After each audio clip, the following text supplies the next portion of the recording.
make money on bulk, what to look for, all that good stuff. So want to chat about that. Got my hair cut yesterday. Feel good. Shaved a couple days ago. I'm a new man. Um, so I was watching some basketball last night. I love some like just random low major conference tournaments. You know, the teams that are going to go into March Madness with a 16 seed, like that Bryant versus Wagner game last night.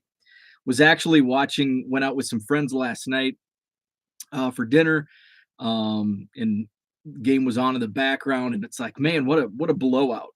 Not going to watch this game. So I was looking for the Tuesday night is when the Summit League championships are played. That's I worked covered the tournament for 3 years for Western. We actually played in that title game in 2012. It was surreal. Lost in overtime. Had a big lead in the second half. Had never gone. Still, my alma mater still has never been to the NCAA tournament, so it would have been, historic. And then lost in overtime. So I was looking for that game when we got home, and was flipping around. It's like, oh, it's on ESPN2. Flip to ESPN2. It's like, oh, this is the Bryant Wagner game that's a blowout, and it's like a melee. There was a fight in the stands. They suspended the game for like a half an hour to restore order. They actually brought the teams back out. Now, only one player was ejected for leaving the bench area. He did not go into the stands. He was a Wagner player. Didn't go into the stands, but he wanted to. Fortunately, he had some teammates hold him back, but he did leave the bench area, so that led to his ejection. But they came back out after about a 30-minute delay, finished the game. Bryant won. But it was kind of a wild scene. And then I watched parts of the Summit League championship game. Watched the first 10 minutes, and then I watched the end. I was rooting for North Dakota State. Now it's kind of, if you're not from the Dakotas, they're like the evils. They're the evil empire. They're the Yankees of the Summit League, the Dakota schools. So South Dakota State, North Dakota State. It's like, man, who do I root for? I lean toward North Dakota State. Now they're the powerhouse football program, but in basketball, they're Fargo nice. Um, I love Fargo as a city. It's an underrated city, and the people there are super friendly. And the people that I worked with when I covered when I went up there to cover games, they were super nice to me. So I had to pull for North Dakota State. South Dakota State was nice too, but actually, I had far better experiences with people at North Dakota State as opposed to South Dakota State. Their head coach at the time wasn't very media friendly. Who actually he won last night. Scott Nagy's now at Wright State. He was not too media friendly. Nice guy, but just not media friendly. Now Saul Phillips was the head coach at North Dakota State. Super nice guy. Love him. Love Saul Phillips. I'm not sure. I kind of lost track of where he's at. He left North Dakota State, went to Ohio, University of Ohio or Ohio U, whichever it is. But he's a super nice guy. Love Saul Phillips. So I had to root for North Dakota State. It's been so long. It's been 8 years since I was working in the Summit League. So I've kind of most of the people that I was surrounded by and worked with are no longer in the Summit League. They've gone on to other schools. But South Dakota State Jackrabbits ended up winning. They're dancing. I think it's the sixth time for South Dakota State into the tournament. So we've got Jenny in the chat. Good morning. Dan is with us. Ed, what is up? Good morning, Ed. Johnny Boy Cards, good morning. We've got Diego. What is up? Jenny says, seeing this image just makes me want to dig through boxes. Super excited for this Saturday to go box digging at the card show. I am too. I'll be at a card show in Rockford Saturday. I'll be set up with my bargain boxes. But I've got some cash that from my sale Saturday. It's like I'm just going to turn this cash to more cards, buy some more bulk. So my guy John, he always comes in, gets me a 5-row box for real cheap, like a penny a card, basically. So I have fun.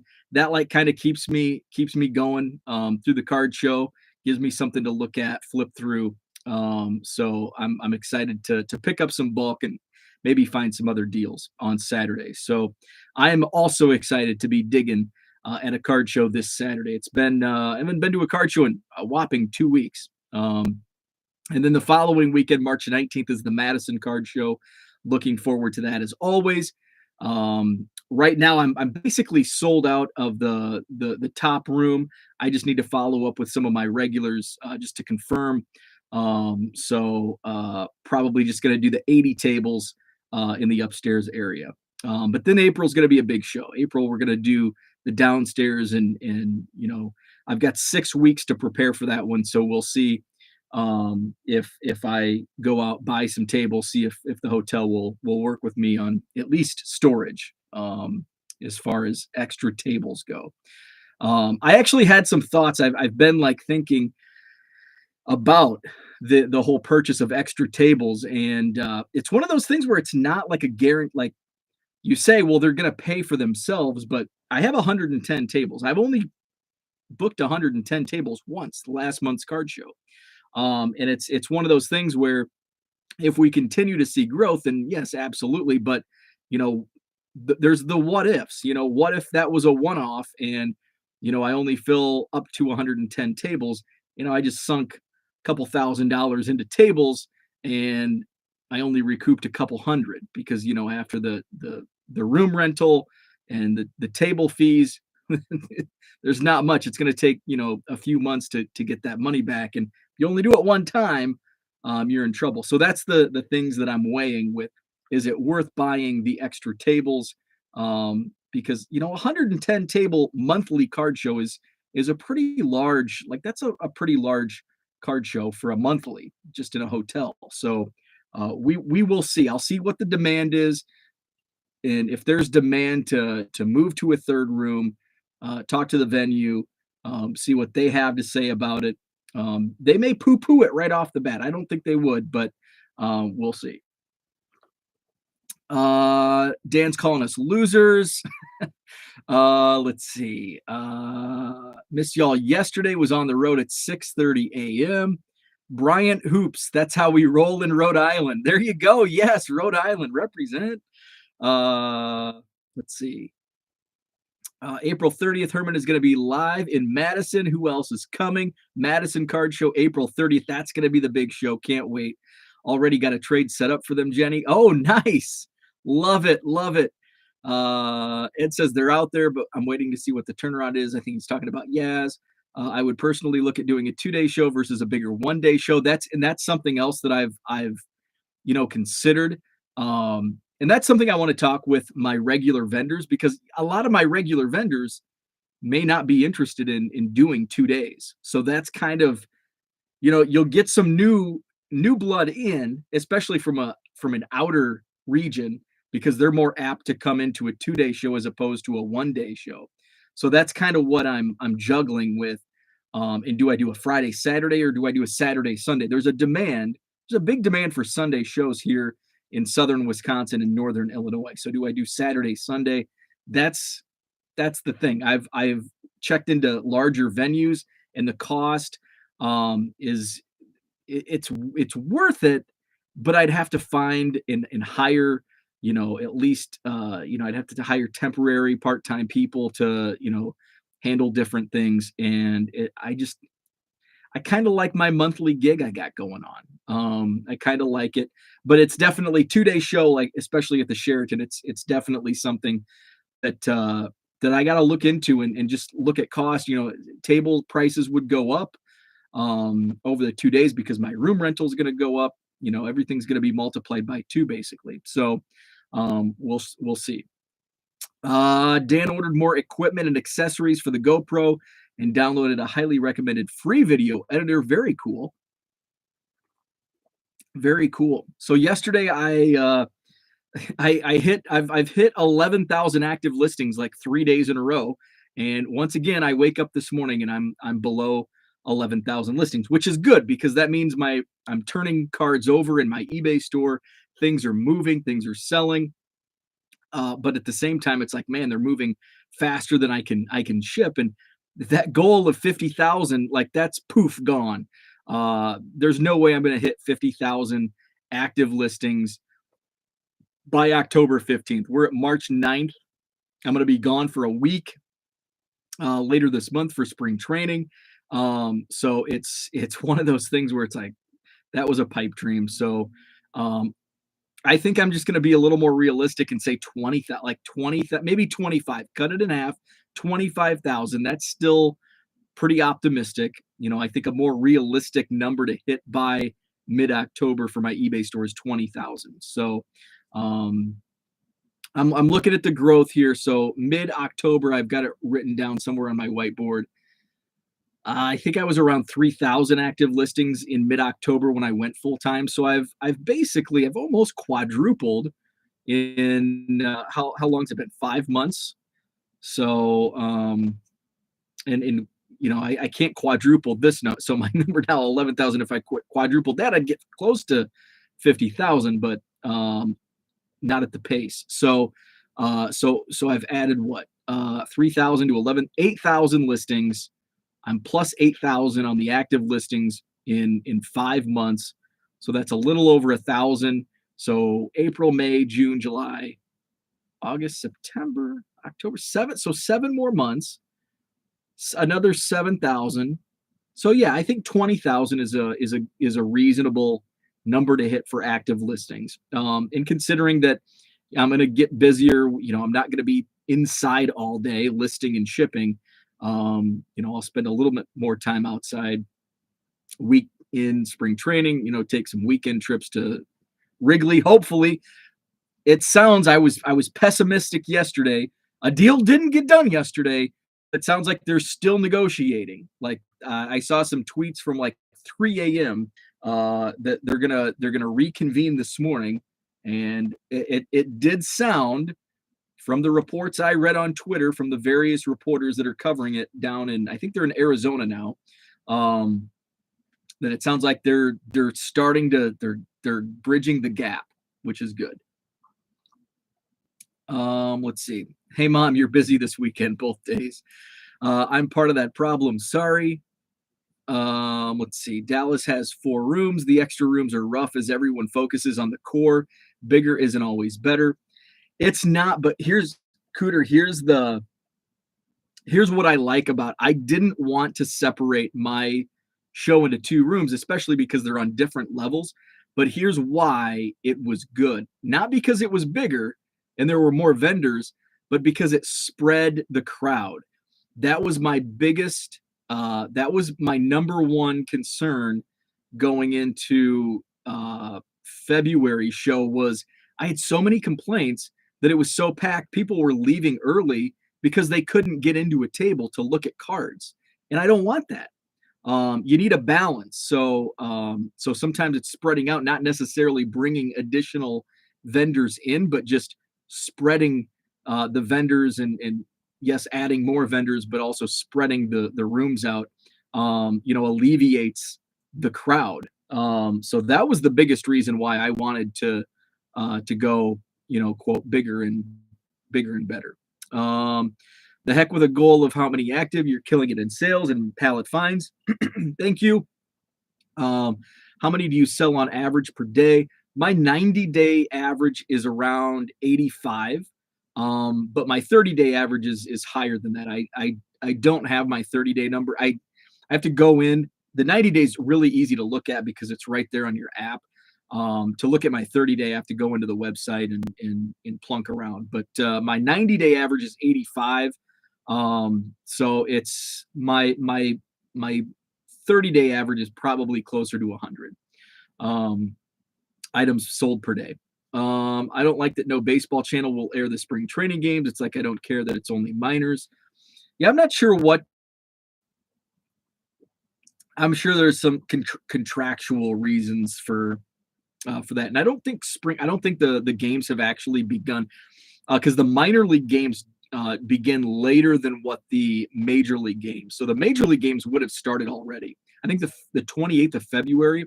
But minor league games don't actually start like live games at the minor league level until like mid-March. And yeah, they're going to be unlikely to be aired on TV.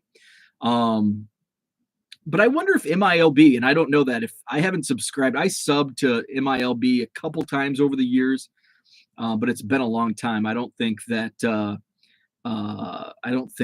air any of the minor league games, but they might. South Korean presidential election has a tight race today. Oh, I tweeted out the photo of the South Korean president, the Chrome Mini from Ginter. That actually sold out of my eBay store a couple weeks ago. I was going to tweet that out to you and George. I got a question on Twitter last night, and I get this often. It's basically how, and I've talked about this in the past on Hobby Evolution, like how to buy bulk and what I look for. And I think the original question was asked by Dan Dr. How when you go to, like, specifically, I think it was geared toward buying bulk boxes, buying bulk bargain bin boxes at card shows. But I had a question. Somebody was asking, like, hey, I want to buy bulk and piece it out and sell in volume. And it's a super difficult question to answer, because just like what I talked about yesterday, selling cheap cards on eBay, there's so many variables. So if you want to have a little more insight on selling cheap cards, the hidden value, and selling cheap cards, go to yesterday's video, Evolution 518 or 517. So those are some tips on how to sell cheaper cards and what the hidden value. It's not always about making a positive monetary margin on sales.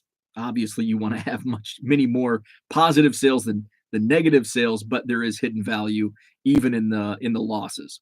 So there's also other. Do you have the time? Time is number one, because it takes a lot of time to buy a collection, to find a collection. I mean, it takes time. Yeah, you could do it on the couch.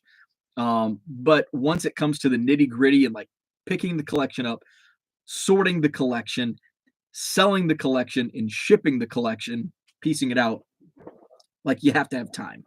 And that's something that it's basically trial and error. And that's kind of how I answer the question was, it is difficult, and you just have to do it. And the person who asked said, I don't want to take a loss. You might have to.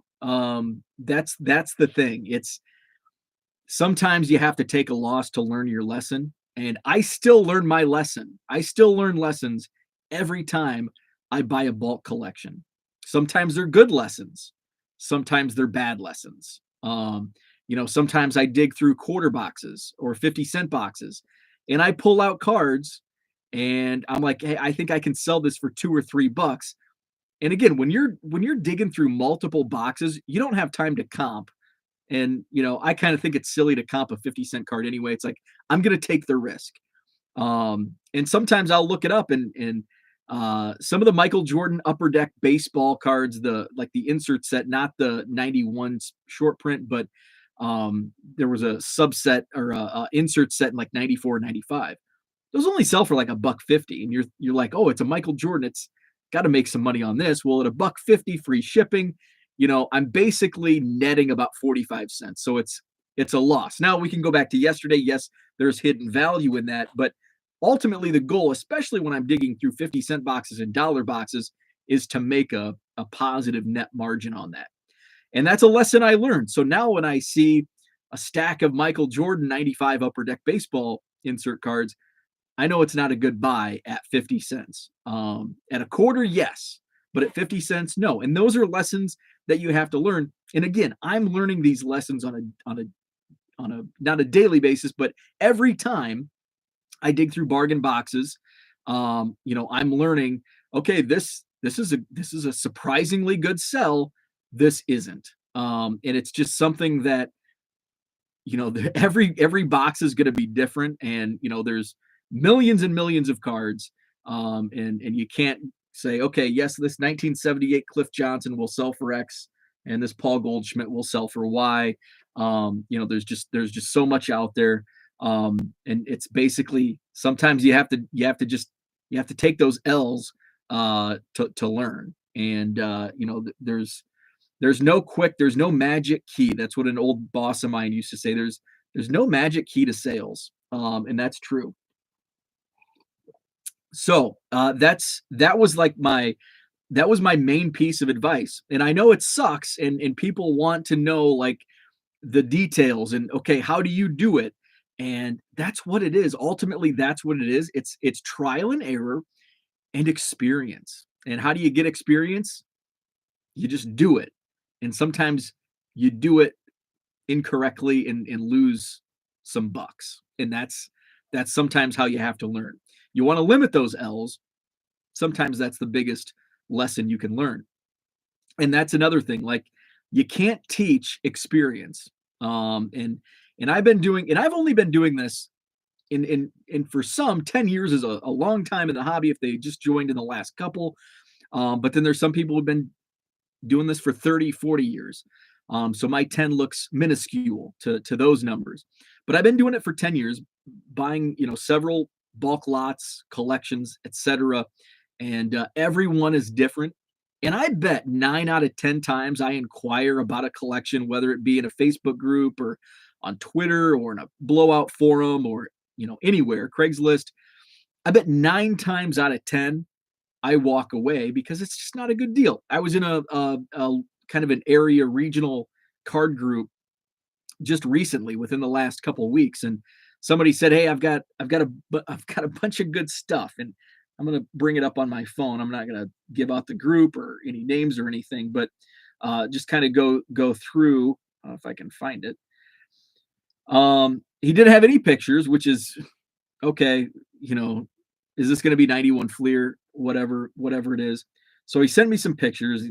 Got cards in diaper boxes and potato chip boxes, and it's like there's a bunch of like, yeah, it's modern stuff, but it's like, okay, I see a bunch of like 25-cent cards, maybe some dollar cards, and then there's some decent. There was like a Trevor Lawrence. It's probably a $20 card, and then there were some autographs, but they're like dollar autographs. They're like no names and like 250 panini points, which is what, $5-10.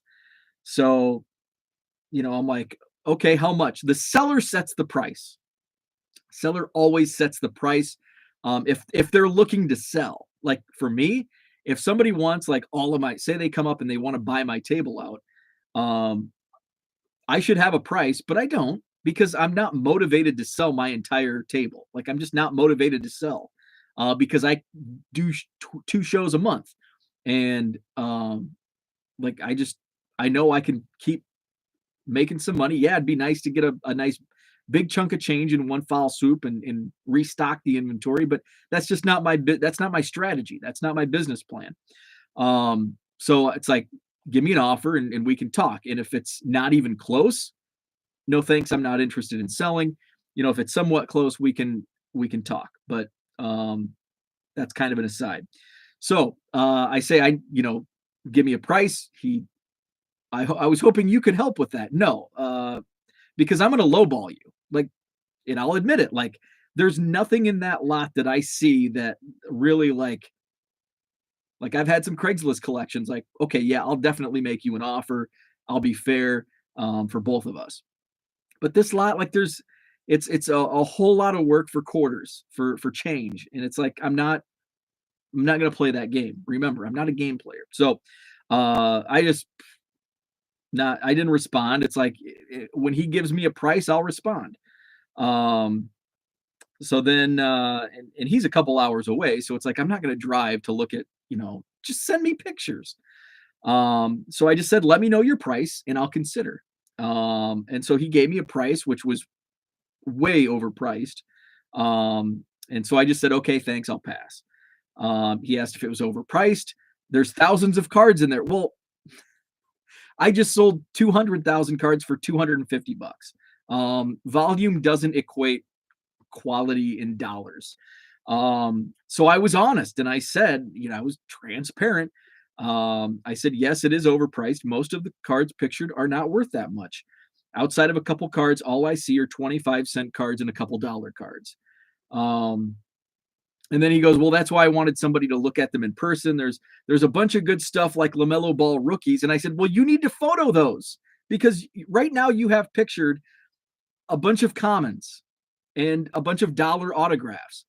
Like the LaMelo Ball rookies, if you have those should have been the first things you take photos of, because that's going to bring people in. And that's what I told him. I said, you're going to have to post pictures. You're not going to get any interest from the pictures you showed. And he said, LOL. And that's like, you have to be smart. And I don't know if he's inexperienced. I don't know if he's just trying to make money off nothing. I don't know. But a lot of times you just have to walk away. And a deal like that, and again, you have to go through and you have to look at what's in this lot that I'm interested in buying, and what can I sell it for. And sometimes that's take some trial and error. Like I know this card's going to sell for a buck 50 free shipping. I know this card's going to sell for $10. And you just have to like price it out. And okay, what's my net going to be on these sales, and what's the ask, and is it gonna, are we close? And again, it takes a lot of experience, and you can't just walk in, and do bulk buys and piece them out. You just can't have immediate success. It's possible. You might get lucky a few times, but all in all, it's gonna take a lot of experience, trial and error. I'm gonna go to the chat. Let's see. Da, da, da, da, da. Time is huge, Jenny says. Absolutely. Time is the biggest factor. Time is the biggest factor. One thing I know Bo has learned is junk wax is not all junk, and that's true. If you have the time and you're willing to piece out $1.50 and $2 cards, I mean, I love showing off some of my recent sales, and I do it. It's been maybe a week since I've done this, so let's just go back and take a look at some of the last sold from the eBay store. And I'll show these off on Twitter, and people, you get the peanut gallery. Oh, well, what's your net? Is it worth it? What's your net on $1.50? It's like, remember, I do this full time. And volume is the game. If you don't want to make $1.50, it's easy money for me. And I like the peanut gallery that says that, because those are the people that sell for super cheap and I can get cards for a penny. My cost of goods is super low. And there's less competition. So if everybody was doing it, I wouldn't be making the amount of sales. 90 Leaf, Don Mattingly, $1.50 shipped. 92 Fleer Provision, Warren Moon, $1.50 shipped. And then here's what I like, and it's like, well, is it worth it? Here's an example, and this was just an overnight sale. I sold $20 to one buyer on some 90s basketball cards, 13 basketball cards, John Stockton, Larry Bird, Karl Malone, $20 on $1.50 cards. And that's the goal. It's not to sell a Warren Moon for $1.50 shipped and be done. It's to get those volume buyers to take advantage of that 25% discount and turn a 99-cent sale, $1.50 sale into a $20 transaction. That's the key. Actually, he bought a couple more cards. His total transaction was $25 on some 90s, essentially junk wax, 92 Skybox. We're not talking big inserts. We're talking Stadium Club John Stockton from 94, 90 NBA Hoops Larry Bird, 92 Skybox Team USA Larry Bird. Talking that stuff. 2020 Donruss Walter Payton sold for $1.50 shipped. Action Pack John Elway, $1.50 shipped. These are all transactions from like the last 8 hours, since like 11 p.m. last night. So junk wax, as Zach says, does sell. It's not all junk. People want it. There's demand. Michael creeped over 600 from 550 today. I like it. Cooter says, in business, good decision making comes from experience. Experience comes from bad decisions. Perfect. Cooter nailed it. I wish I was on StreamYard because I'd highlight that. That's the quote of the day. I love it. In business, good decision making comes from experience, and experience comes from bad decisions. The only thing I would add to that is sometimes experience, there's good decisions too. But sometimes, and I may find out, and I'm going to, my goodwill palettes, those have been some good decisions, like taking the leap, basically a blind buy, a pallet of goodwill donations. And most people think, oh, it's just most people don't want to load 500 pounds of baseball cards, and they don't have storage or whatnot, or the fear is it's all 91 Fleer, which was my fear. Like, okay, I'm going to take a stab. Hey, this is like the price of 2 hobby boxes. What would you rather have? Rip 2 hobby boxes of I'd say Bowman, but that's only 1 hobby box of Bowman. Would you rather rip 1 hobby box of Bowman? I love Bowman, but I'd rather buy a pallet and go through 500 pounds, a truckload of potentially all junk wax, but potentially some good stuff. And so far, I'm 2 for 2. I found some great stuff in those lots. So that's those turned out to be good decisions, but they very easily could have been bad decisions. And the next one might all be 91 Fleer and 88 Donruss. So we'll see. But I love that. Experience comes from bad decisions, and good decisions, good decision making comes from experience. Love it. Michael nails it again. And Michael nails it. The profit is always made on the buy. That's key. You can make sales, like I could show off these sales, and to add to Michael's point.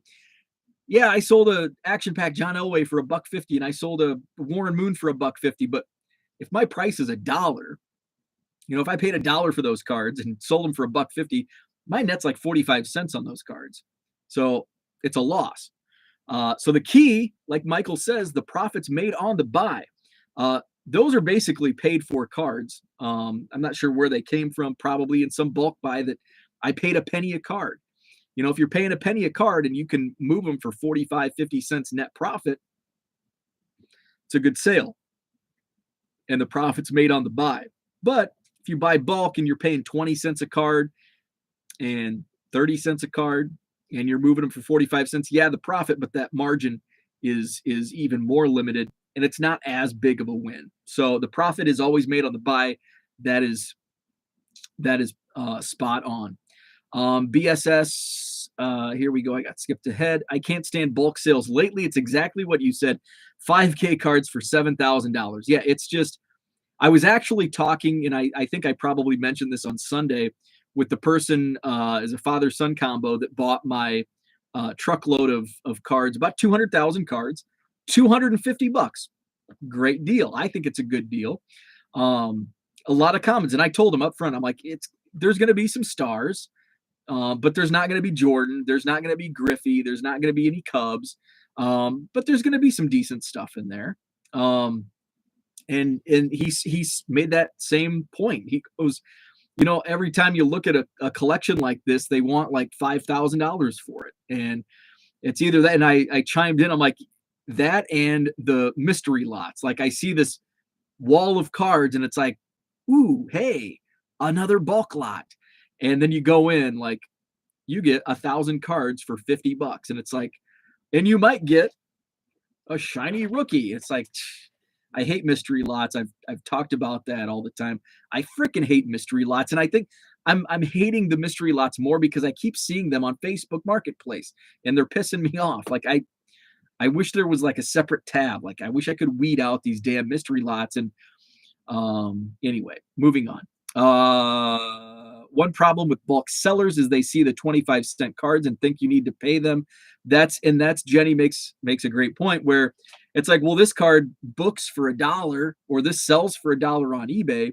And if you're buying bulk like that, there's bulk discount. You're not paying, price per card, the sales per card on every card.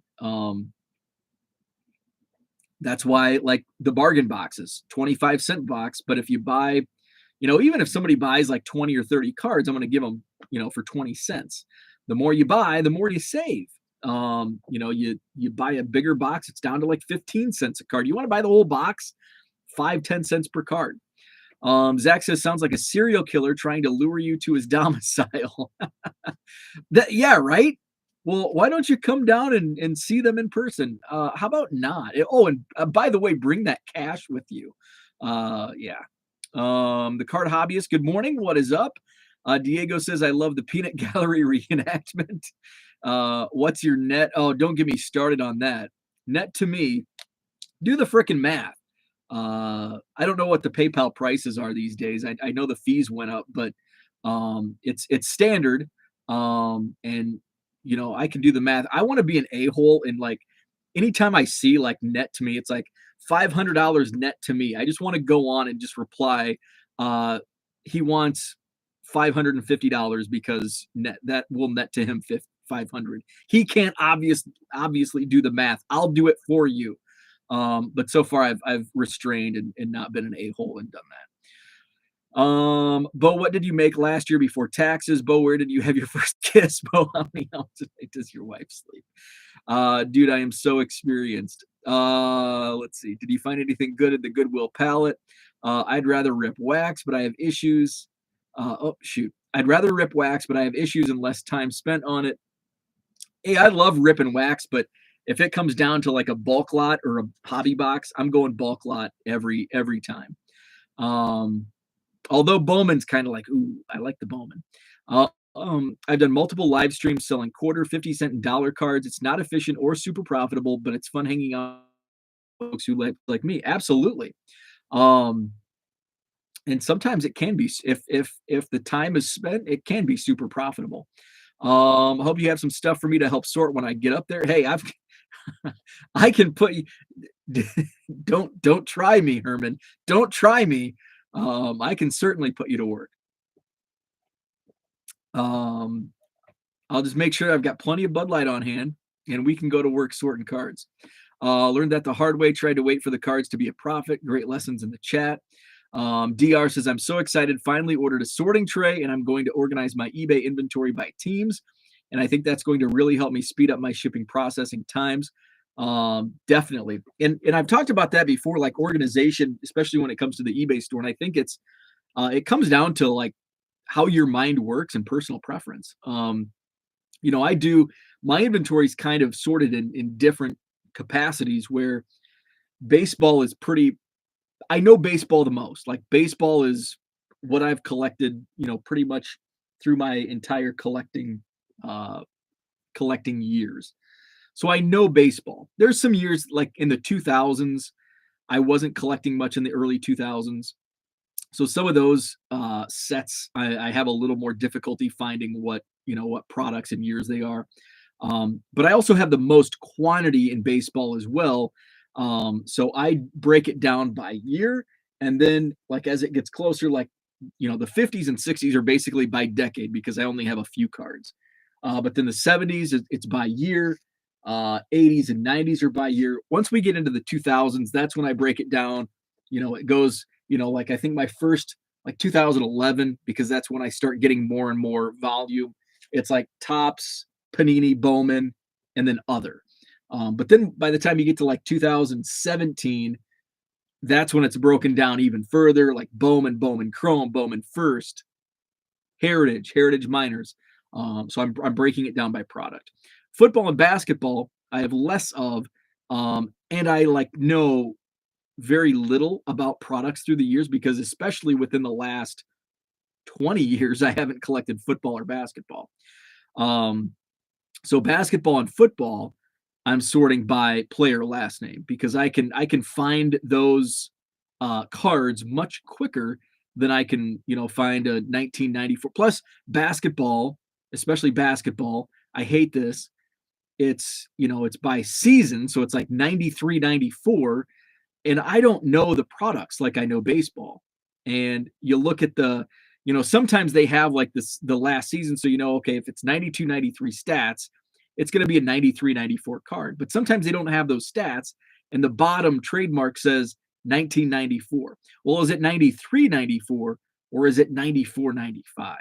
So I find it much easier for me personally to sort football and basketball by player last name. And before I move on, people may ask, what if it's a multiple player? Then I go by the probably, in my eyes, the biggest star player. If Bledsoe and Brady are on a card, it's going in the Tom Brady. It's going under BR, and I do have it broken down. So I have it broken down by like GA. So Luca Garza, Daniel Gafford, they fall under GA, GE, GI, whatever. So that's how I I divvy up, and I use the card dividers because they're freaking awesome. Um, so that's how I organize for that. Jenny had a great question on Twitter this morning, so I'm going to do a video probably tomorrow morning on her question regarding basically organization regarding card shows and what was your. I'm going to go back to Twitter. How to keep everything organized, how to decide what to put on eBay and what to put in card shows, what to trade. For shows, do you have your boxes ready to go each time and just add to them? So there's some really good questions in there that I do want to hit on. I had somebody, and I can't remember who reached out to me regarding card show setup. So I can kind of tackle that as well. I'll have to go back and look. Let's see. Diego says, I've been collecting for years and I need money. Buy my mystery box for 25. And Diego, that's kind of the example I gave on this Facebook marketplace. And I think in our chat, he actually mentioned the money he had tied up in cards. Let me see if I can find. He sent me a whole bunch of pictures, and that raised a red flag to me. He spent way too much, and now he's trying to recoup his money, and he's charging way more. Okay, it must have been a different. I was chatting back and forth with two different people from actually the same group. And the other one was overpriced as well. It's like, nah, no thanks. Let's see. By the way, happy Topps opening day release day. Oh, very nice. They should have made it a special locked out edition. Jenny says she has her eBay inventory by team. Super helpful. I did put my 2022 in its own box by team, though. Michael sorts alphabetically. Robert, what's up, Robert? How do you find the Goodwill bulk and pallet lots? Thanks and good morning. Goodwill.com. They have mini auctions. So check that out. Jenny says, only thing I regret with doing my team is not breaking it down further by team and doing card number also. That's where I've fallen into, especially when I get into some of my Bowman cards. Like 2019 first Bowman, I have a whole stack. So when I'm looking for particular players, it's like, oh crap, I have to go through a large pile. I should at least put it numerically or alphabetically. It's some way where I'm not sorting through 200 cards. Let's see. It's like the librarian. Yes, most definitely is. Diego says, anybody in my boat? I'm always watching and find it interesting, but I am not much of a seller. However, I can relate to buying like a seller. Let's see. What's the trading card version of the Dewey Decimal System? Summarizing Bo's organization. It's by year, except when it's not. It's by year for baseball, and it's not by year football and basketball. The MLB making deals with Fanatics, and now Apple makes me even more furious with them that they can't make a deal with the actual players who make the MLB run. Well, that was kind of a whoopsie because Apple made the announcement, and then MLB had to step up and so yes, I agree. I agree that yes, they made that deal, but it wasn't supposed to be announced because we're now furious that they made a deal with Apple and not with their own players. They made a deal to get the games on TV, but they can't make a deal to actually play the games to put them on TV. So yes, totally agree. But that was a whoopsie because Apple released that information yesterday, and then MLB had to step up and say, "Yep, whoops." Herman says, if you collect what you love, the money doesn't matter as much. Absolutely. I wouldn't be doing this if I didn't absolutely love it. Wouldn't have taken that plunge to do it full time because it's therapeutic. We talk a lot about, sorting cards is therapeutic. Shipping cards sometimes, yes, it's a drag. When I look and I have 147 items to ship, it's like, shoot. But I can throw on a podcast and, whip out a whole bunch of shipments in an hour or two, take a break, list some more, do some sorting. I've been working. I've kind of been juggling between shipping, listing, and putting together quarter boxes for Saturday's show and next Saturday's show. And I actually came up with a possible new idea for my show boxes that I may share later on. I haven't decided if I'm going to do it yet, but kind of an alternate strategy with my bargain boxes. So haven't made the decision to actually go through with it yet because I'm focusing on the fresh quarter boxes now, and just kind of taking my old dollar boxes, and the ones that have gone through different shows. Haven't really put too much new stuff in those.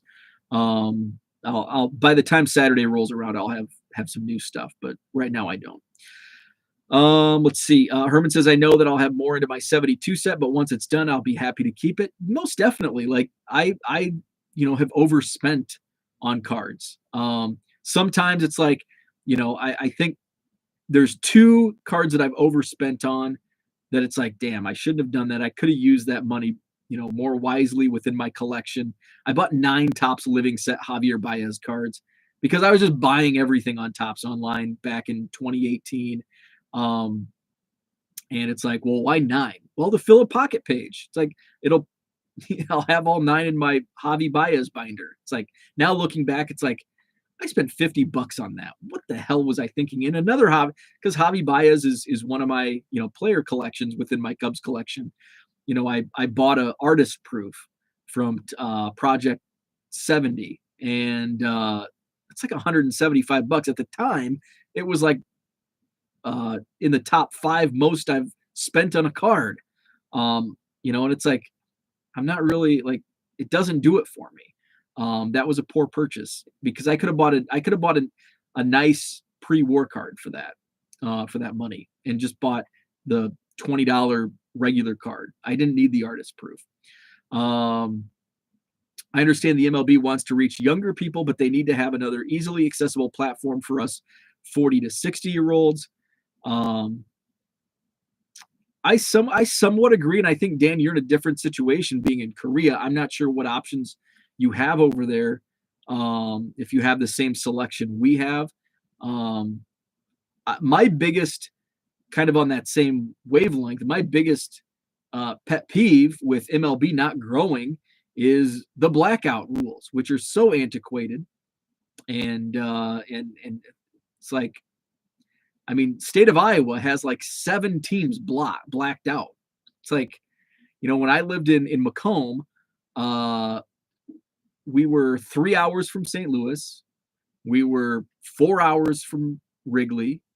And yet here we are blacked out of the White Sox, the Cubs, the Cardinals, and I think the Brewers or Twins, and it might have been both. But, in the middle of nowhere, the closest MLB team was 3 freaking hours away.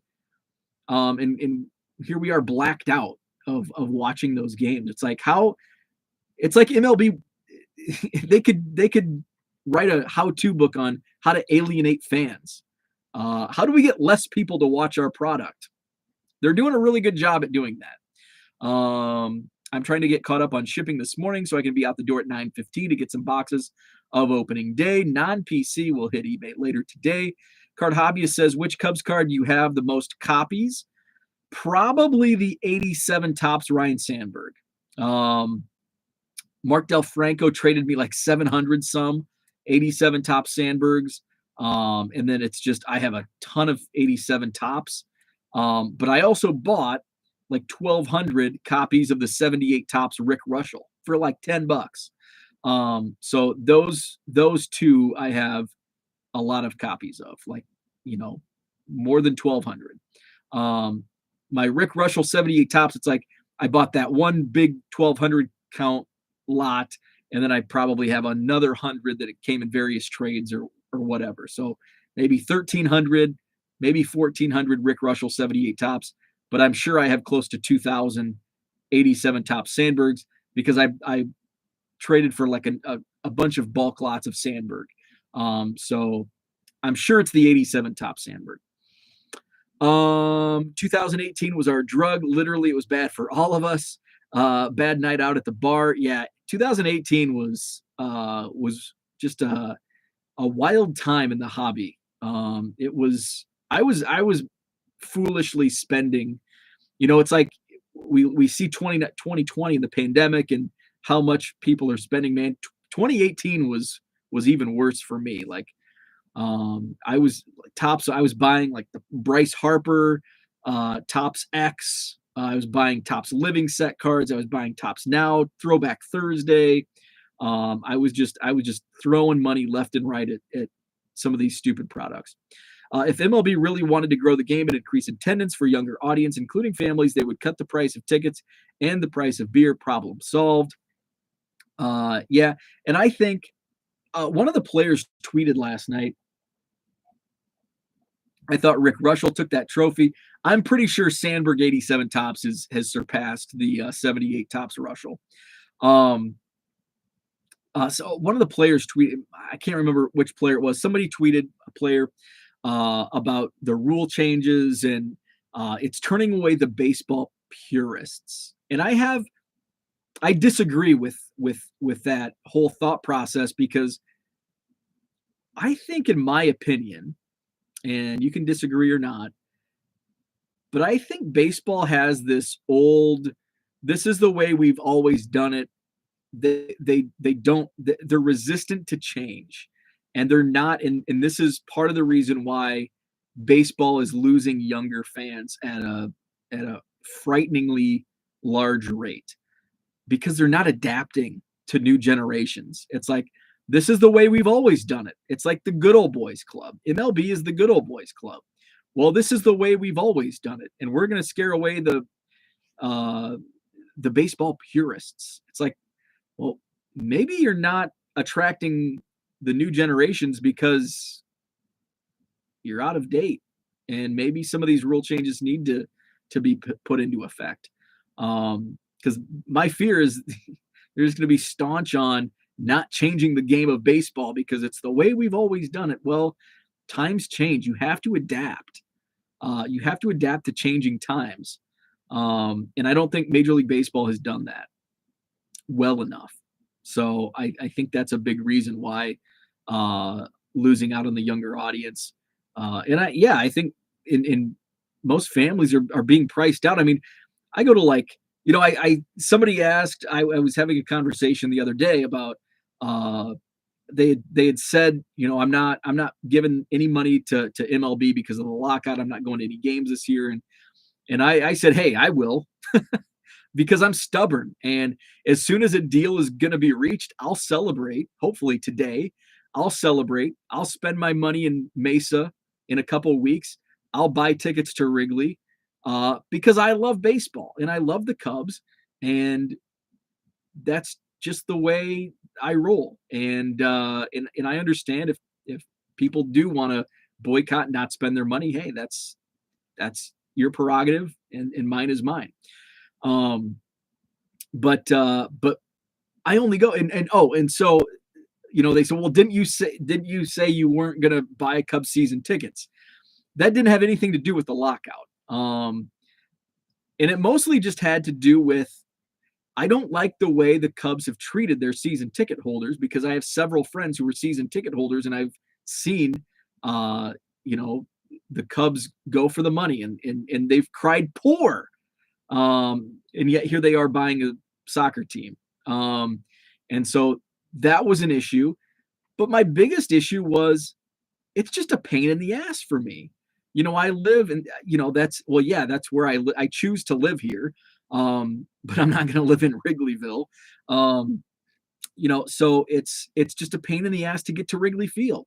Like, I like to get to a game, and this is part of the reason why I don't want season tickets, because it's a pain in the ass to go to the games, and they're freaking expensive. I mean, $11 for a cheap beer, like a freaking Miller Lite draft. Give me a break. You're spending $100 in food and drinks. I have a few beers. So maybe not quite 100, but it's freaking expensive. You take a family of 4, paying like $100 a ticket. You're paying $8 for a hot dog. It's a few $100. It's a vacation. It's expensive. But so that's part of the reason, as DR mentioned. Yeah, the ticket prices and the beer prices are outrageous and the food prices are outrageous just to go to a freaking baseball game. But for me, it's a pain in the ass. Like I to get to a game, I'm 2 hours away. I can drive, but it's a pain in the ass to drive because then you got to pay $40 to park and find a parking spot. Which sometimes, if you know people, you can find ways around that. And I've done that, but I like taking the train in. So I drive, and this is typically how I get to a game at Wrigley Field. And this is I've got to wrap up after this, going on almost an hour. So I'll drive to Harvard, Illinois, which is like on the border of Illinois and Wisconsin, and that's about an hour and 15 minutes. And then I'll jump on the train, like the 9 o'clock Metra. That's the furthest out that the Metra goes. So hour and 15 drive, Harvard, jump on the Metra, take it down to what's the it's one of the parks, Jefferson Park, not Jefferson. Anyway, it's one of the stops. Then you have to like bus, and there's plenty. Yes, they're right there, but it's like 2 miles to the stadium. You have to jump in a bus or a taxi to get to Wrigley, and it's just and try getting an Uber after a Cubs game. Not gonna happen. It's amazing how awful trying to get anywhere after a game unless you jump on the train. Like, try getting a taxi or an Uber after a Cubs game. It's like impossible. Um, at least in my personal experience. So that's kind of the biggest reason. It's like it's such a pain in the ass. It's work just to get to the game. And then when I get to the game, I have to spend $12 on a Miller Lite draft and $10 on a hot dog. So I'm gonna wrap things up. I'm also waiting for the day Bo says he's going to sell Sandberg cards. Diego says I'll still be watching baseball. Love any form of the game. I agree. Correct me if I'm wrong, but didn't Cubs have that brick and mortar across the street scalping their own tickets? Possibly. I'm not sure. Price gouging those tickets. I mean, Zach, good luck with your meetings. Have a great day. Cooter says the big business formerly known as the beautiful game of baseball died for me years ago. Thanks, Bud Selig. Agree with that. Speeding up the game is fine. Changing how it's played is absolutely wrong. I think there does need to be some changes within the game, but not an overhaul. I think there needs to be some change, not like a complete. I don't even want to go into this because I'll just get on a long diatribe. But I think some change is needed. John, what's up? Good morning. Have a good day. John says, the other John says, have a great day. You too. Jenny, you as well. Diego, thanks for tuning in. Thanks for tuning in. Hey, hit that like button, please. I appreciate it. Thanks so much for a great chat. Jenny will tackle tomorrow. We won't tackle Jenny, but we'll tackle her questions tomorrow. Talk about card shows and how to differentiate what is going to card show inventory, what's going on eBay, how to organize those card show boxes, and do you make new show boxes every month? So I'll tackle that tomorrow. So have a great, are we at Wednesday? I think we're at Wednesday. Have a great Wednesday, and we'll talk tomorrow.